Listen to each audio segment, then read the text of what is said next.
Ginugunita po natin ang mahal na ina ng Hapis o ang mahal na Birheng Maria na nagdadalamhati. Ialay din po natin ang misang ito para sa lahat ng mga ina na sa kasalukuyan ay nakakaranas ng mga pasakit at hinagpi sa buhay. Sa ngalan ng Ama, ng Anak, ng Espiritu Santo. Amen. Sumainyo ang Panginoon. At sumaiyo rin. Mga kapatid, aminin natin ating mga kasalanan upang tayo maging marapat gumanap sa banal na pagdiriwang ito. Inaamin ko sa makapangyarihang Diyos at sa inyong mga kapatid na lubha akong nagkasala sa isip, sa salita at sa gawa, at sa aking pagkukulang.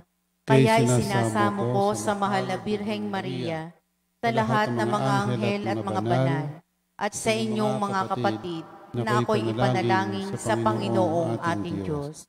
Kawaan tayo ng makapangyarihang Diyos, patawarin tayo sa ating mga kasalanan, at patnubayan tayo sa buhay na walang hanggan. Amen. Panginoon, kaawaan mo kami. Panginoon, kaawaan mo kami. Kristo, kaawaan mo kami. Kristo, kaawaan mo kami. Panginoon, kaawaan mo kami. Panginoon, kaawaan mo kami. Manalangin tayo. Ama naming makapangyarihan, niloob mong ang mahal na inang si Maria ay tumayong nakikipagtiis sa iyong anak na itinatampok sa krus. Ipagkaloob mong ang iyong sambayanang kasalo sa pagpapakasakit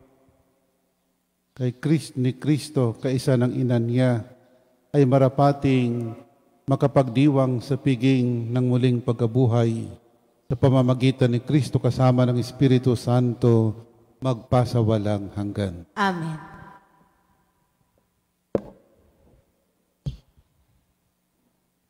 Pagbasa mula sa sulat sa mga Hebreo.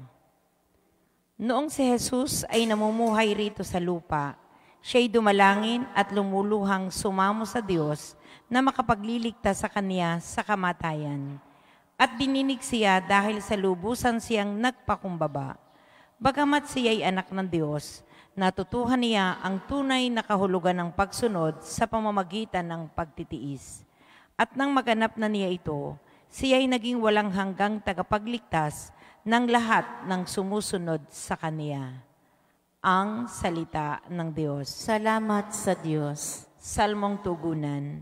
Poong Diyos na maibigin, ako ay iyong sagipin. Poong Diyos na maibigin, ako ay iyong sagipin.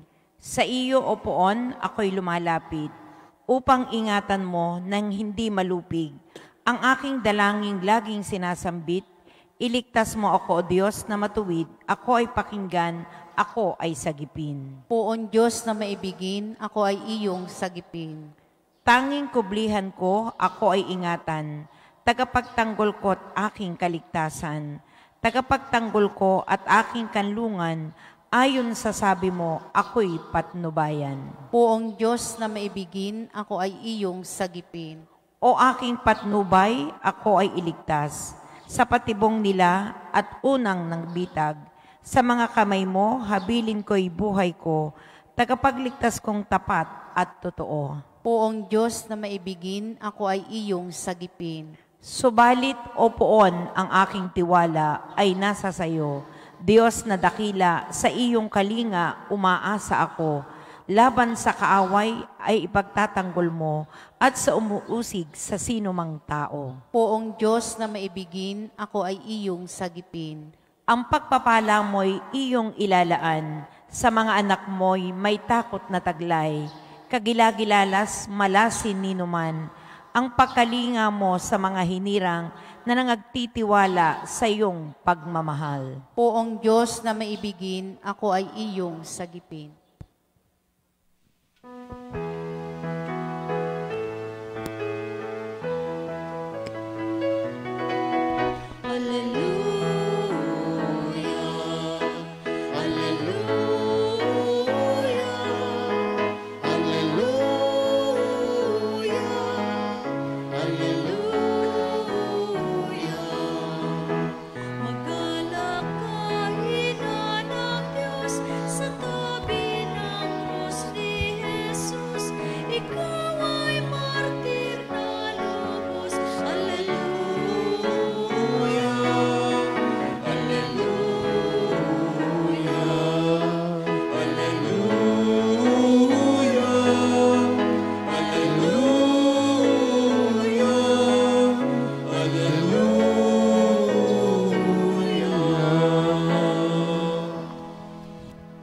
Sumainyo ang Panginoon. At sumaiyo rin. Ang mabuting balita ng Panginoon ayon kay San Juan. Papuri sa iyo, Panginoon.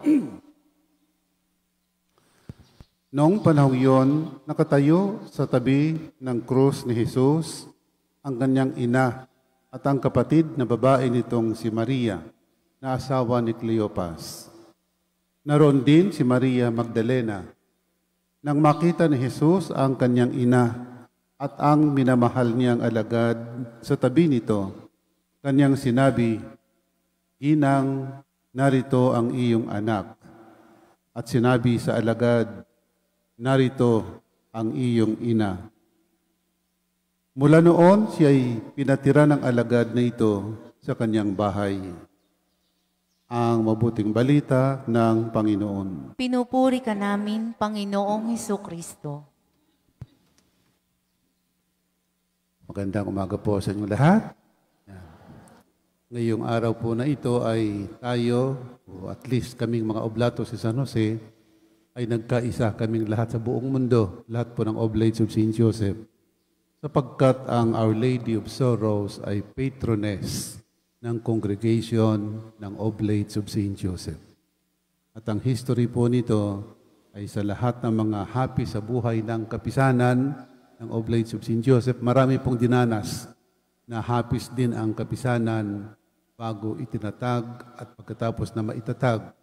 At ang founder natin, si Joseph Marelo, ay deboto ng Our Lady of Sorrows. Siya ang nilalapitan sa mga panahon ng mga hapis sa buhay ng kapisanan ng Oblates of St. Joseph. Kaiba po sa mga pagdiriwang, sinasabi po na, Feast of Our Lady of Sorrows. Hindi po natin pinagpipiesta dahil hindi po natin pinagpipiesta ang mahal na ina. Nakalagay po sa ordo ay ginugunita natin, it's a memorial. Ginugunita natin ang mahal na Birheng Maria na nagdadalamhati o ang ina ng hapis. Kaya po sa ating pagdiriwang, more than a feast, ito po ay memorial. Aalalahanin natin. Ibig sabihin, let us partake in the pains and sorrows of the Blessed Virgin Mary. Ang tinutukoy pong sorrow ng mahal na Birhen ay 7. Ito po yung 7. Para po natin maunawaan. Ang tawag po natin ay 7 sorrows of the Blessed Virgin Mary. Ang una po ay yung propesiya ni Simeon. Tanda po ninyo nung si Jesus ay dalhin ni Jose at ni Maria sa templo, doon po sa presentation, sinalubong siya ng isang tao, pangalan ay Simeon, pinangakuan siya ng Diyos, o humingi siya ng Diyos ng pabor, na sana'y huwag siyang mamatay hanggat hindi niya nakikita ang Mesiyas. At nung dumadating si Maria at si Jose, dalang sanggol, nakilala ni Simeon, ang Jesus na ito ay siyang Mesiyas. Kaya kanyang kinalong, pero at the same time, humula siya na ang batang ito ay magiging sanhi ng tuwa ng iba, pero ng hinagpis din sa ibang tao. At hinulaan din niya, sabi niya, "At ikaw naman, mahal na ina, ang lahat ng mga hapis ay parang punyal na tatarak sa iyong dibdib." Ibig sabihin, ang darating sa buhay ni Jesus, ang panahon na ang mahal na ina ay magdadalamhati. So, lahat ng ito ay kinimkim ng mahal na Birhen. Yung pong 7 sakit at 7 tuwa ay lahat ay something psychological, something emotional. Lahat nasa dibdib ng mahal na ina. Kanyang kinikimkim. Ay kalawang hapis ay yung pagtakas sa Ehipto. Tanda po natin, nung si Jesus ay pinapapatay ni Herodes, ang lahat ng mga batang 2 taon pababa. In the middle of the night, ang anghel ng Panginoon nagpakita kay Jose at sinabing, "Pumunta kayo, tumakas kayo." Di ba may mga magulang na para maligtas ang kanilang mga anak ay kailangan nilang lumayo kung minsan? Ang hirap kaya tumakas. Ang hirap tumakas na kasama ang iyong pamilya. Ito po'y hapis din ng mahal na Birhen In the middle of the night, ikaw ay tatakas para maligtas ang buhay ng iyong anak. Ang ikatlong happy sa iyang pagkawala ni Jesus. Yun pong sila'y sumasamba sa templo, nung sila'y pauwi na, akala ni Maria si Jesus ay na kay Jose, akala ni Jose si Jesus ay na kay Maria, just to find out na wala pala at nawala si Jesus sa kanilang paningin, sa kanilang presensya. Palagay ko'y isa sa sakit ng mga magulang ng isang ina ay yung mawala ng anak. No? Mawala ng anak. Yung hindi pa yung namatayan, yung mawawala lang, o yung mga anak na lumalayas, yung mga anak na umalis ng bahay, na hindi bumabalik, for whatever reason, hindi lang nila alam kung gaano kasakit yun sa mga magulang. Ang ikaapat ay yung nung hatulan si Jesus ng kamatayan. Isa kang ina, ang anak mo'y hinahatulang mamatay.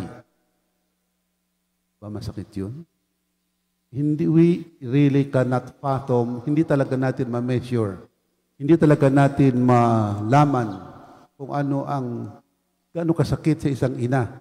Because it takes a mother to understand a mother.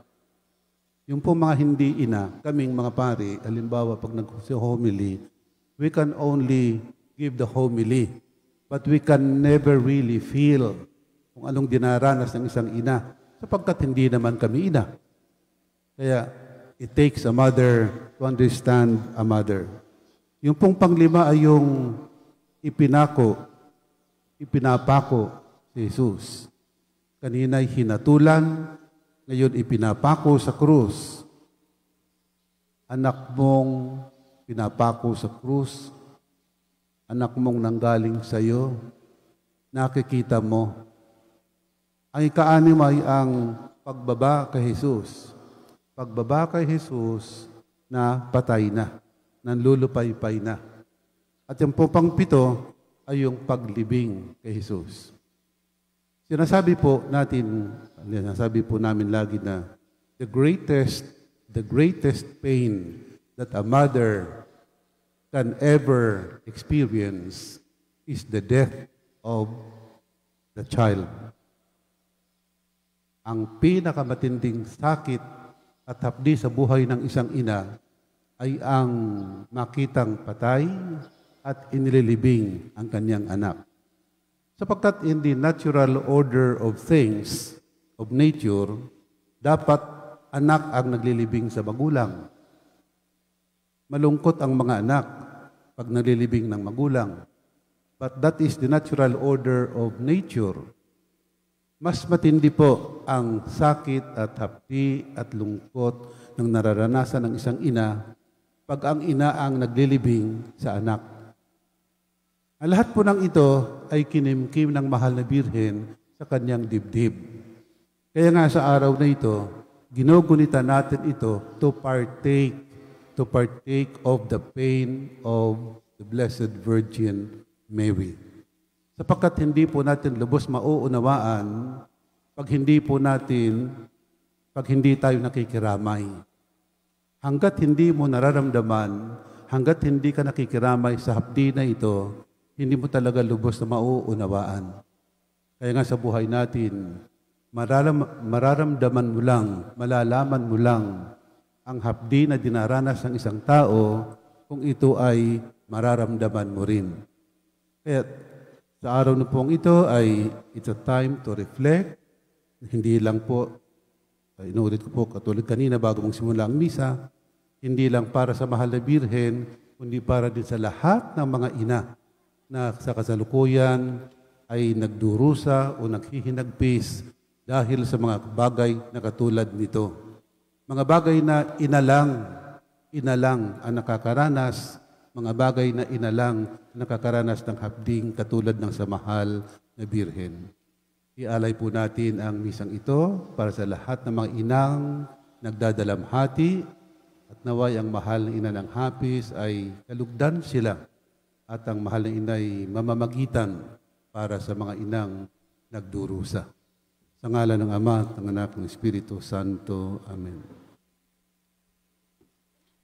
kasama ni Maria na kababatid kung ano ang kahulugan ng pagdurusa, manalangin tayo sa Diyos para sa mga taong may mabibigat na pinapasan habang sinasabi natin, panatilihin mo kaming tapat na tulad ni Maria, O Panginoon.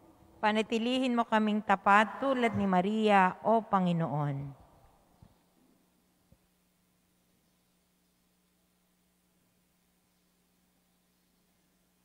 Ang mga nabibigatan dahil sa dalamhati at mga pagsubok, naway makatagpo ng kapayapaan at ginhawa ng loob habang pinagdinilayan ang mga pighati ni Maria. Manalangin tayo sa Panginoon. Panatilihin mo kaming tapat tulad ni Maria, O Panginoon. Atin nawang tanggapin ang mga pighati at pagdurusa sa buhay at makita ang presensya ng Diyos sa mga iyon. Manalangin tayo sa Panginoon. Panatilihin mo kaming tapat tulad ni Maria, O Panginoon. Sa pamamagitan ng halimbawa ni Maria, tayo naway maging matiisin sa pagdurusa at masigasig sa pagtupad ng mabubuting gawa. Manalangin tayo sa Panginoon. Panatilihin mo kaming tapat tulad ni Maria, O Panginoon. Sa gitna ng mga kahirapan at pagsubok sa ating pang-araw-araw na buhay, matuklasan nawa natin ang tunay na kahulugan ng buhay Kristiyano. Manalangin tayo sa Panginoon. Panatilihin mo kaming tapat tulad ni Maria, O Panginoon. Ang mga nagdurusa dahil sa karamdaman, naway makatagpo kay Maria ng tunay na kanlungan at aliw. Manalangin tayo sa Panginoon. Panatilihin mo kaming tapat tulad ni Maria, O Panginoon. O Diyos ng lahat ng biyaya, higit pa sa lahat ng aming inaasam ang iyong balak para sa mundo. Panatilihin mo kaming nagtitiwala sa kapangyarihan ng iyong mapagligtas na pag-ibig. Hinihiling namin ito sa pamamagitan ni Kristo na aming Panginoon. Amen.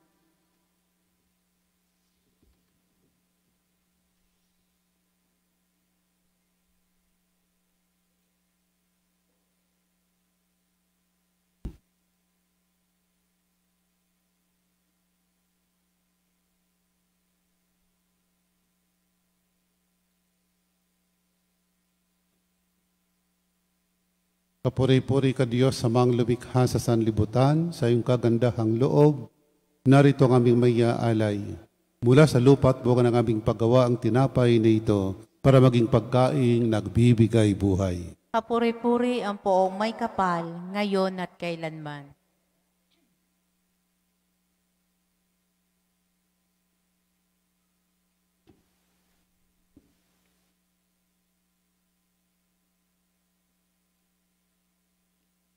Kapuri-puri ka Diyos sa mga lumikha sa sanlibutan.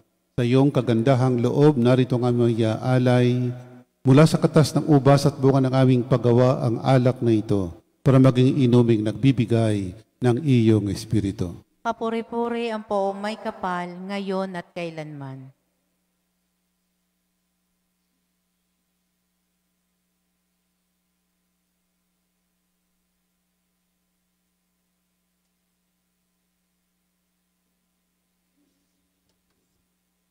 Manalangin kayo mga kapatid upang paghahain natin ay kalugdan ng Diyos, Amang makapangyarihan. Tanggapin nawa ng Panginoon itong paghahain sa iyong mga kamay, sa kapurihan niya at karangalan, sa ating kapakinabangan at sa buong sambayanan niyang banal.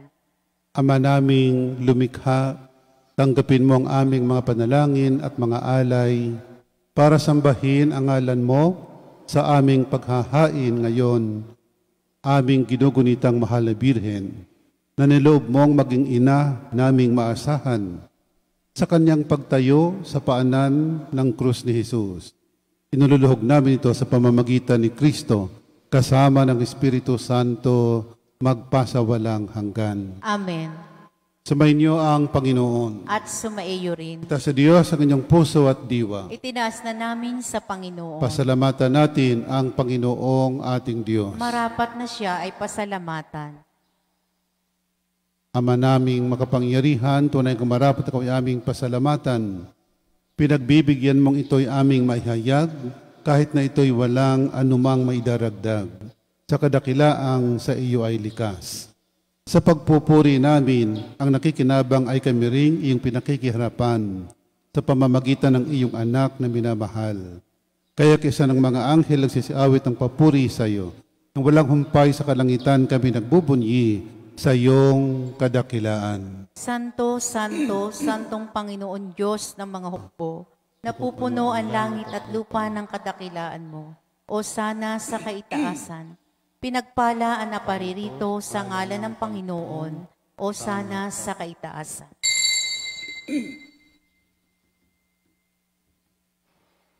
Ama naming banal, ikaw ang bukal ang tanang kabanalan, kahit sa pamamagitan ng Espiritu gawin mong banal ang makaloob na ito, upang para sa aming maging katawan at dugo ng aming Panginoong Hesukristo.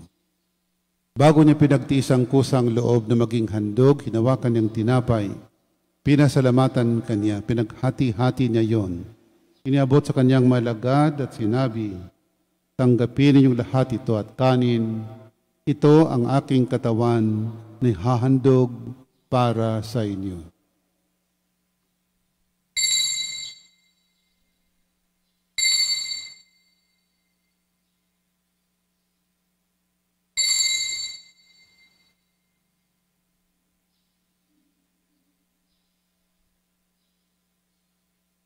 Gayon din naman nang matapos ang hapunan, hinawakan niyang kalis, muli kanyang pinasalamatan.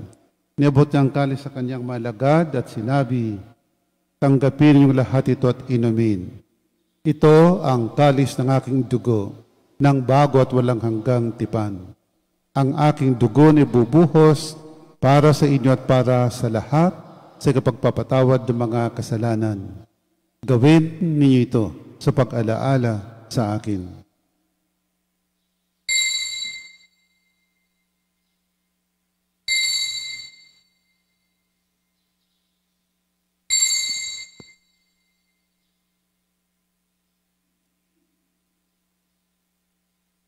Ipagbunyi natin ang misteryo ng pananampalataya. Si Kristo ay namatay, si Kristo ay nabuhay, si Kristo ay babalik sa wakas ng panahon.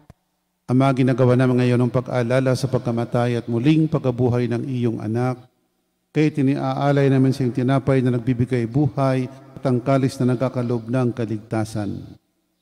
Kami nagpapasalamat dahil kami iyong minarapat at tumayo sa harap mo para maglingkod sa iyo. Isinasamo namin kaming magsasalo-salo sa katawan at dugo ni Kristo'y mabuklod sa pagkakaisa sa pamamagitan ng Espiritu Santo. Ama, lingapin mga simbahang laganap sa buong daigdig. Puspusin mo kami sa pag-ibig. Kaysa ni Francisco naming Papa, ni Gilbert naming Obispo at ng Tanang Kaparian. Alalahan mga kapatid naming nahimlay na may pag-asang sila'y muling mabubuhay. Gayon din ang lahat ng mga pumanaw. Kawan mo sila at patuloyin sa iyong kaliwanagan. Kawan pagindapatin kaming lahat na makasalo sa iyong buhay na walang wakas. Kaysa ng mahal na Birheng Maria na ina ng Diyos, kaysa ng poong San Jose na mga apostol at ng lahat ng mga banal na namuhay dito sa daigdig ng kalugod-lugod sa iyo. May pagdiwang nawa namin ang pagpupuri sa kararangal mo sa pamamagitan ng iyong anak na aming Panginoong Hesukristo. Sa pamamagitan ni Kristo kasama niya at sa Kanya, ang lahat ng parangal at papuri ay sa iyo, Diyos amang makapangyarihan, kasama ng Espiritu Santo, magpasawalang hanggan.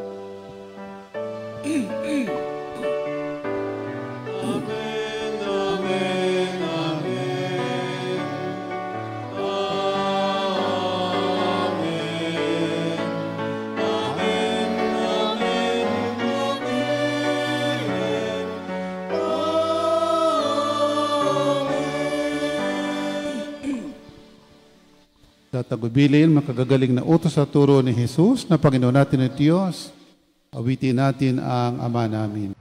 Ama namin, sumasalangit ka, sambahin ang ngalan mo, mapasa amin ang kaharian mo, sundin ang loob mo dito sa lupa para nang sa langit. Bigyan mo kami ngayon ng aming kakanin sa araw-araw at patawarin mo kami sa aming mga sala para ng pagpapatawad namin sa nagkakasala sa amin, at huwag mo kaming ipahintulot sa tukso, at iadya mo kami sa lahat ng masama. Hiling namin kami iadya sa lahat ng masama, pagkalooban ng kapayapaan araw-araw, iligtas sa kasalanan at ilayo sa lahat ng kapahamakan. Samantalang aming pananabikan ng dakilang araw ng pagpapahayag ng tagapagligtas naming si Hesu Kristo. Ang kapangyarihan at ang kapurihan magpakailanman. Amen. Panginoong Jesucristo, sinabi mo sa mga apostol, kapayapaan ang iniiwan ko sa inyo. Ang aking kapayapaan binibigay ko sa inyo. Tunghayan mong aming pananampalataya at huwag ang aming mga pagkakasala. Pagkalooban mo kami ng kapayapaan at pagkakaisa ayon sa iyong kalooban, kasama ng Espiritu Santo, magpasawalang hanggan. Amen. Ang kapayapaan ng Panginoon ay laging sumainyo. At sumaiyo rin. Magbigayan po tayo ng kapayapaan sa isa't isa. Peace be with you.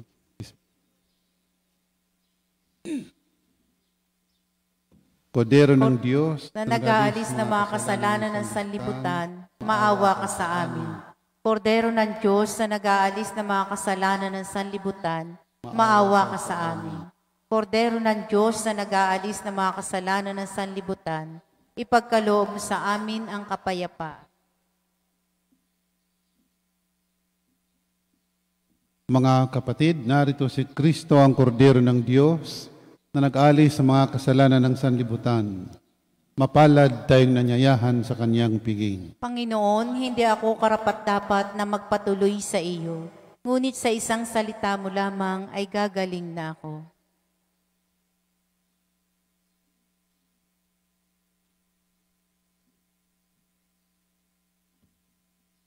Ang katawan ni Kristo. Amen.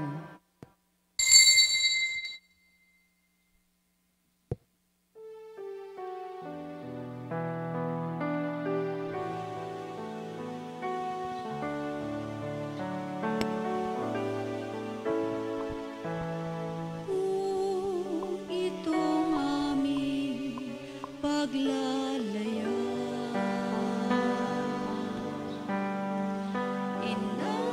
inabot na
Manalangin tayo.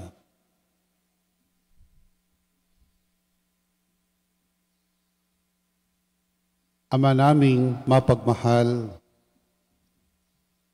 ngayong napagsaluhan na namin ang piging na nagliligtas sa amin, hinihiling naming mga gumugunita sa pakikipagtiis ng mahal na Birhen na aming maituloy ang paghihirap na kailangan pang gawin ni Kristo para sa sambayan ng kanyang katawan bilang tagapamagitan kasama ng Espiritu Santo magpasawalang hanggan. Amen. Sumainyo ang Panginoon. At sumaiyo rin. Pagpalain ka ng makapangyarihang Diyos, Ama, Anak at Espiritu Santo. Amen. Tapos na ating pagdiriwang, humayo kayo mapayapa upang ang Panginoon ay mahalin at paglingkuran. Salamat sa Diyos.